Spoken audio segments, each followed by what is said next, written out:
So projects plays a vital role in your portfolio, right? The project tells the recruiter or the company that this person is already working that. Maybe you have worked on something that company is looking for, right? So that will basically stars fall in a single place, right? If you want to learn and stay like grow more, right? You should start working on side projects. Hello, everyone, and welcome to another exciting episode of Humans of Pesto. Today, we have with us a very special guest, Krishna. He's a Pesto alum, and today we'll be talking about his amazing developer journey so far and uncovering all of his learnings that you've had so far. Welcome to the podcast, Krishna.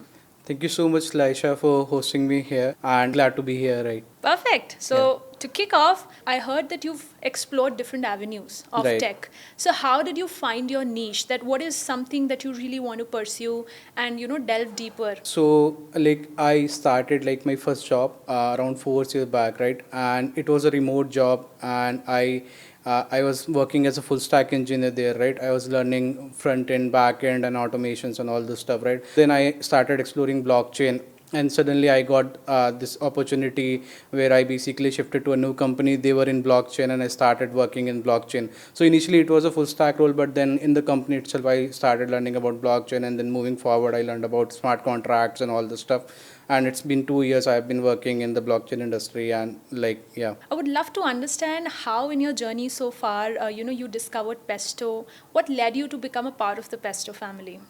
Yeah, definitely. So like when I was in my first job, like I wanted to like I was working with an Indian startup, right? And I was listening all those stuff around that. Like we can basically work with US startup, with Europe startup, all those international startups, right? Then I started exploring about Pesto. Like I basically started exploring how we can basically crack this market, right? And in that the Pesto name came into the picture, right? And then I basically joined them, right? And there they helped me to basically build a curated path to how we can crack those companies, right? They get me into the product development and all those stuff, right? And there I learned, and then I landed my like a dream job, you can say, right? So yeah, that was like an exploring journey for me. Absolutely. I think it's always great to explore an alternate career, Right. alternate trajectory for your career so far. And it's always helpful when you have somebody guiding you along that Yes. way. But I really want to understand what prompted you to go remote with your first job itself. Okay, so it was, you can say, kind of a forceful, like, because when I started my journey, we hit the COVID-19 pandemic, right? Uh-huh. And I landed my first job in April 2020, and that was the peak time of that. So everyone was just going remote, and it was a very like a good experience for me because I got this like you can say opportunity to start remote, right? Because everyone want remote, and after that we understand the flexibility we have, right? And we can work in our own comfortable like comfort zone, right? So all those stuff came into the picture, and that's how basically I started, and then there is never going back. Like after that I have never worked in the office. I've been working remotely from that time. So, in your journey so far, what are some of the challenges that you initially had to overcome and what helped you kind of survive in a work environment which is remote? I would say when you're working remote, like it's like more commitment than working in an office, because like you have been when you are in an office, right? You have been working for an 8 hours and so, right?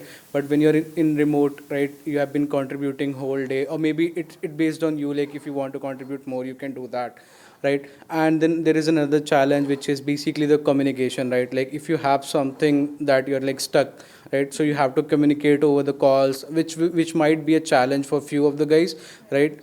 In the start. And then if you're working in for any international startup or something like that, then there is a difference of time zone and all this stuff, right? So I guess these are the challenges that I faced, and I basically learned from that, and now I'm doing good, right? So yeah. What are those, life lessons, or I would say some valuable tips that you'd like to give so that, working remote can be a tad bit easier for them? Right. So I would say when you start working remotely, right, you need to manage yourself in a better way, because like you need to keep track of everything, because the communication gap is there, and they're not going to remind you everything every time. You need to be more organized. Like using some kind of productivity tools and all those stuff, right? And then you have to be very clear cut in your communication. You have to be very handy around tools like product management tools, and then you have to be very proactive because when you're working remotely, like the other person might see that you have been working on something, but if you're stuck in something, right, you need to be proactive to discuss that, to just not to waste time, right? So moving forward, if you are earning good money, right, then you, if you can build a good setup around that, build a good workspace, right? Absolutely. It will add basically a feel of like working in an office, and it will cheer up your mood, right? So, what helped you kind of build a personal brand around yourself and showcase your professional skills that helped you land a remote first job right out of college? Okay, so I guess when I started, right, full stack was on a boom that time, right? And what basically makes me stand out is I used to build like my profile, portfolio, and projects, right? So rather than having a theoretical knowledge, if you can showcase your skills on a project, right? If you can showcase your skill on an example or a practical thing, right? So companies would prefer you more, right? And then there was like when you're a fresher, right? You need to do DSA and all this stuff, right? So yeah, we can't skip that. So I guess I basically balance those things. So rather than not going hard on DSA and keeping the practical skill aside, I basically balance them, and then I make a good portfolio, make some good projects around that. So I did those things, and then I started applying, and like luckily I got the job. So this is how I works. So, were there any communities which you were a part of that actively helped you learn more, also get ahead in your journey so far?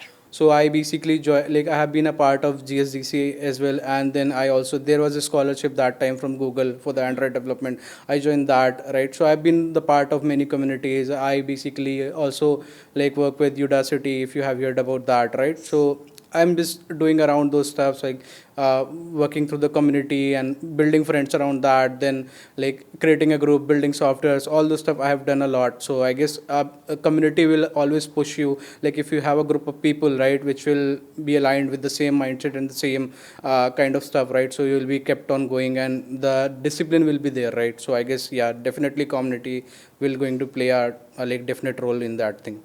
Absolutely. I think that's exactly what we also try to curate here at Pesto, create a developer first community. And I think we are fortunate to have people like you in the community, and we want to take that forward in the years to come. Sure. The fact that you started as a fresher in a remote first setup, and now today you're an experienced developer, I'm sure there are things both at a professional and personal level that you would have learned as a developer.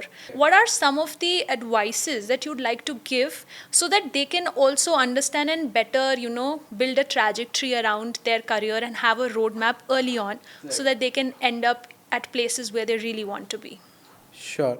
So I would say when you are talking about engineering and when you're talking about software development, right, your work says a lot, right? This is what I believe, right? Rather than having certifications, theoretical knowledge you always need for interviews and all this stuff. Right. But yeah, like if you are working in such capacity where you have very good projects, right, as a fresher, and a good portfolio which you can showcase, right, if you're doing good work, and if you know things around your, because there are many kinds of people, right, they basically bluff around things, right? So it's better to like understand those things and then go and build those stuff, right? It will also add like fun in that learning process, right?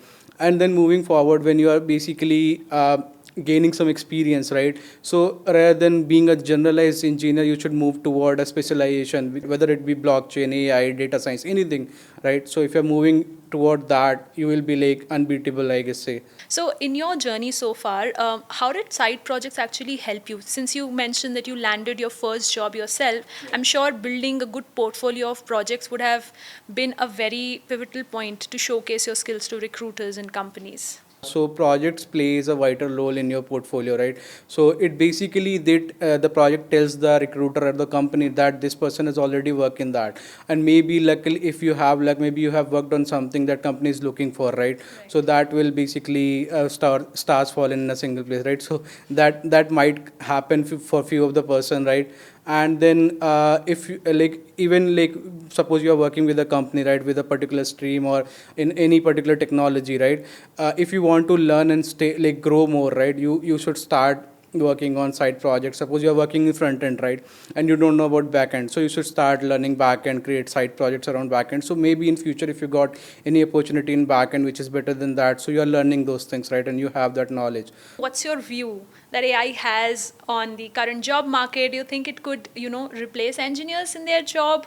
And general view about it. AI is going to definitely kill few jobs. Like if I talk about content writing, if I talk about creating graphics and all this stuff, we are already seeing some good products out there like Midjourney and all this stuff, which are doing definitely great, right? When it comes to the engineer, right, there are very great downgrade in the, I would say, the general engineer jobs, mostly the full stack jobs, or you can say the fresher jobs, right? But it would not impact much on senior roles because that requires more effort of a human brain and decision making, right? Like if I consider my job, I have to be like deal with the architectural stuff where I have to decide few decision, take few decisions, do some trade-offs, right? Building softwares.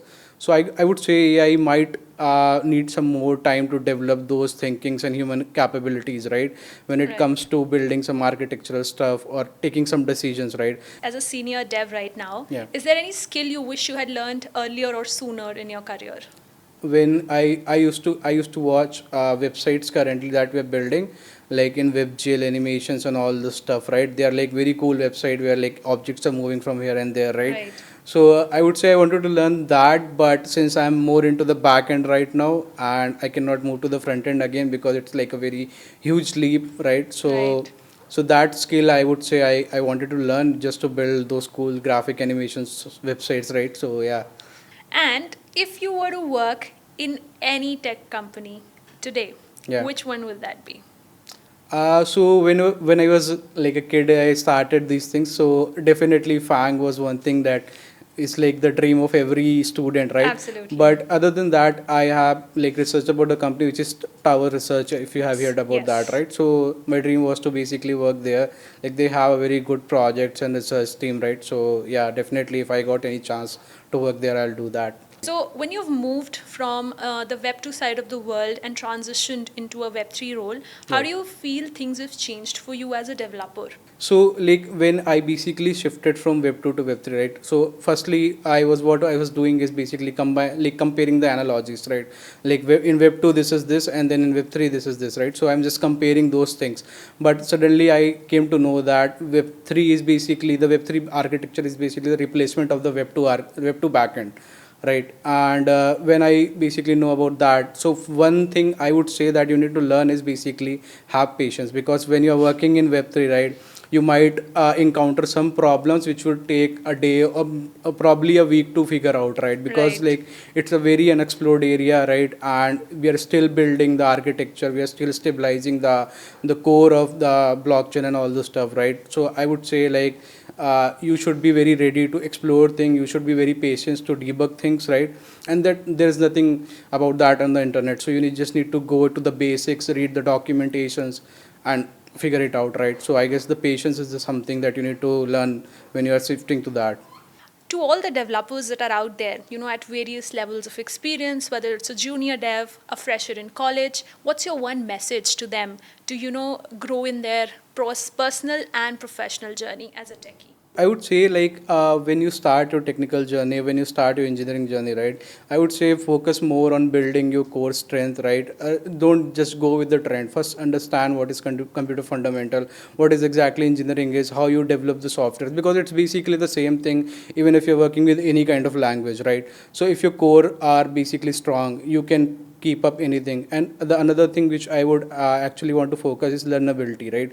Because if you wanted to stay in the market, like market is like changing in every 6 months, there's new technology coming, and if you are easily learning those things, right, and you have this capability of learnability, right, so you will be coping up with the market. So that's one thing. And the second point I need to add is if you are able to manage time, right, then definitely work on your personal branding and all this stuff, right? Because if you are creating some content, if you're creating some good project portfolios, if you're picking some sidekicks, right, if you're doing those things, like it will create your own personal branding and it will make you stand out during interviews and all this stuff, right? As a developer, what do you feel is the importance of a mentor? And in your journey so far, how has that worked out for you? mentor plays a very vital role in your journey, right? Because like when you're learning something, right, you might found like you just go on the internet and explore few things, right? And you might struggle in few things, right? But when you have a mentor which will basically have few experience, right, more than that, more than you, right, so he'll basically guide you the correct path, right? So it kind of saves you time, right?